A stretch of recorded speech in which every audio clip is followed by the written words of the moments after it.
Assalamualaikum warahmatullahi wabarakatuh.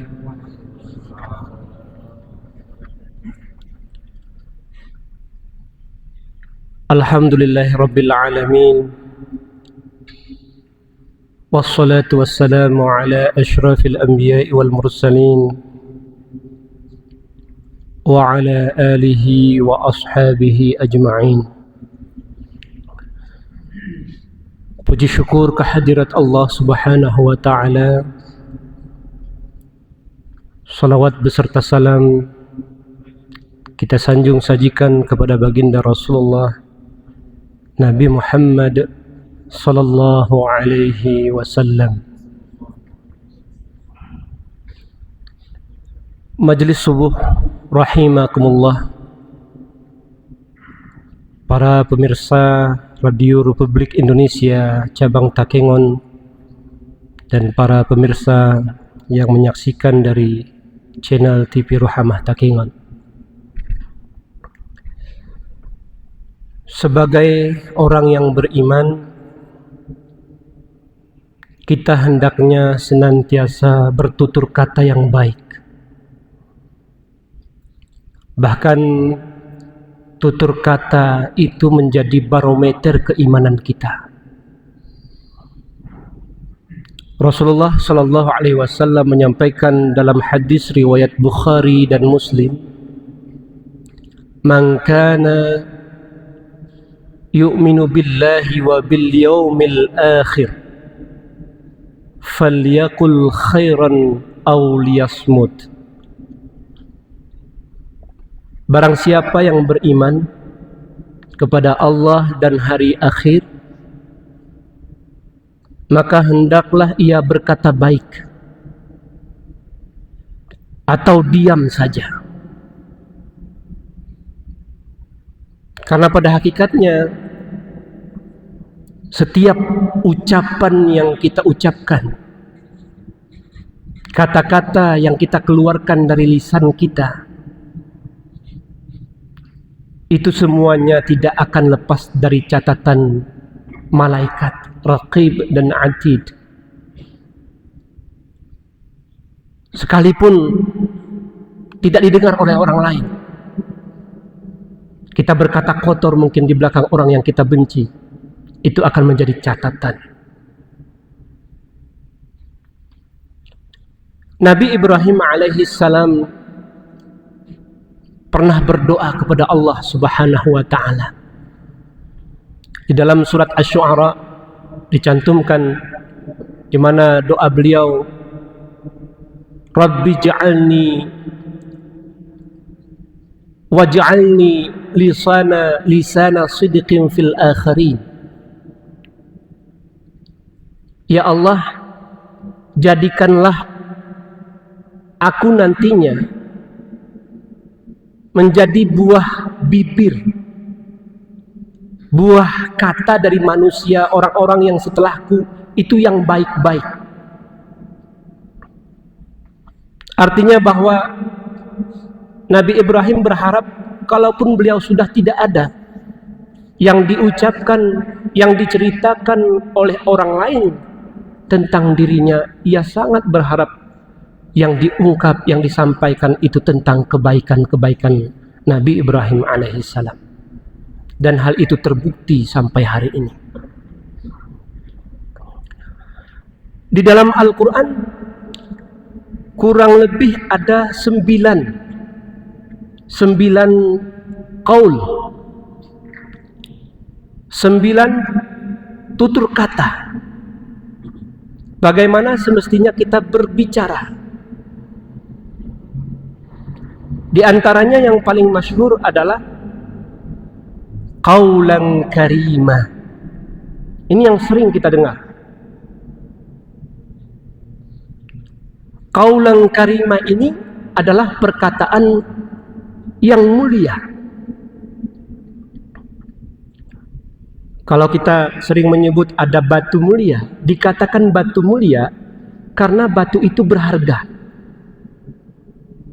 Maka perkataan mulia adalah perkataan yang menghargai lawan bicaranya. Kepada siapa kita berbicara? Kita ucapkan perkataan yang mulia. Mengapa perkataan mulia? Karena kita menghargainya. Objeknya, kalau kita kembali kepada surat Al-Isra ayat 23, adalah orang tua, bapak dan ibu kita. Fala taqul lahuma uff wala tanharhuma wa qul lahuma qawlan karimah. Jangan katakan kepada keduanya itu perkataan uff, yang diartikan perkataan dan katakan kepada keduanya qawlan karimah, perkataan yang mulia. Mengapa kata-kata uff, kata-kata itu dilarang? Karena dia menyakitkan hati. Karena qaulan karimah itu perkataan yang mulia, dan perkataan uff itu adalah sebaliknya, perkataan yang hina. Orang yang menuturkan perkataan yang mulia, yang menuturkan itu adalah orang yang mulia. Yang diajak berbicara orang tuanya itu juga orang mulia. Maka ketika ada seorang anak yang berkata uff, ataupun perkataan yang menyakitkan hati orang tuanya, maka yang menuturkan tersebut, anak tersebut bukan anak yang mulia. Sebaliknya dia adalah anak yang hina. Majelis subuh rahimakumullah. Yang kedua adalah qaulan ma'rufah. Qaulan ma'rufah ini adalah perkataan yang layak, perkataan yang baik, yang sesuai dengan norma adat istiadat. Makanya kalau kita, mohon maaf, di Takengon ini ada tutur kil, ada tutur pun, amai cek, amau cak, amai cek, ngah. Bahkan terkadang kita pun tidak tahu di tengah masyarakat mengapa kita ini bertutur pun. Yang jelas dalam satu kampung itu kita punya panggilan, ini apa? Ini paman. Ini Pak, ini siapa? Pun. Ada bahasa-bahasa itu. Ini dalam rangka merealisasikan qaulan ma'rufah. Karena kalau kita dengan kil, itu bisa saja kita, ke bahasa kita ini beberakah. Tapi kalau dengan ama, itu sudah berbeda. Ama ecek, ama kul, tidak bisa kita buat dengan, kita samakan dengan kil. Jadi bagaimana layaknya kita kepada adik-adik kita sayangi, kujumatu untuk kita hormati, kukil-kil itu kita, sekalipun seperti itulah. Walaupun kita terkadang di dalam kelas kita sebagai dosen, sebagai guru, tetapi ternyata ketika kita kembali ke masyarakat, murid kita tadi memanggil kita sebagai win, sebagai anak, walaupun tadi di kelas kita sebagai dosennya. Qaulan ma'rufah, perkataan yang layak, sesuai dengan norma adat istiadat yang berlaku di setiap daerah. Perkataan yang tidak menyakitkan, perkataan yang menyebabkan keamanan dan ketentraman di antara masyarakat. Wa qulu lahum qaulan ma'rufah, katakan kepada mereka qaulan ma'rufah, perkataan yang baik. Surat An-Nisa ayat 5. Yang selanjutnya ada qaulan maisura. Qaulan maisura itu adalah perkataan yang ringan, perkataan yang memotivasi, perkataan yang mempunyai rasa empati.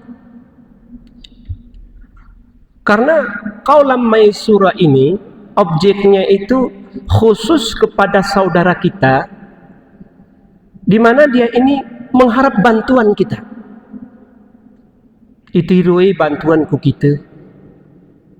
Namun di saat yang bersamaan kita tidak memungkinkan untuk membantunya. Karena keadaan kita juga sedemikian rupa. Maka hendaknya kita bertutur kata dengan qaulan maisura. Kita tunjukkan empati diri kita tentang masalah yang sedang dihadapinya, walaupun kita tidak dapat membantunya. Kita semangati sehingga dia tidak merasa putus asa karena kita tidak bisa membantu. Ini adalah bentuk dari qaulan maisura. Ike gehpe, ike ulak pe sudirun te ari umah ngi doane, ya Allah arami rezeki ni pola nunggu bantu ya aku ya Allah. Tapi ternyata setelah kembali dari rumah kita tidak dapat membantu. Tapi sekembalinya di tengah perjalanan dia tidak merasa kecewa. Bahkan ia semakin tegar, semakin kuat karena tutur kata kita mengandung qaulan maisura. Faqul lahum qaulan maisura. Maka katakan kepada mereka perkataan yang ringan, yang memotivasi. Ini dapat kita lihat di dalam surat Al-Isra ayat 28. Yang terakhir yang kita bahas di pagi ini adalah qaulan layyina. Bertutur kata dengan tutur kata yang lain, dengan tutur kata yang lembut. Ternyata tutur kata yang lembut ini di dalam Al-Quran ini dianjurkan ketika kita menghadapi orang yang zalim, orang yang berbuat keonaran, orang yang berbuat maksiat, bahkan ahli maksiat. Bukan berarti dia keras, kita juga keras. Allah menyampaikan ketika Nabi Musa dan Harun itu diperintahkan oleh Allah menghadap Fir'aun. Allah berfirman kepada keduanya, faqula lahu qaulan layyina la'allahu yatadakkaru aw yakhsha.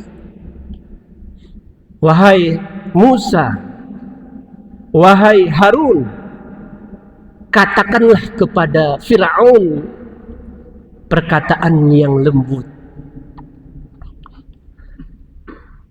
perkataan yang sopan, yang santun. Mudah-mudahan dia teringatkan, mudah-mudahan dia takut kepada Allah Subhanahu wa ta'ala.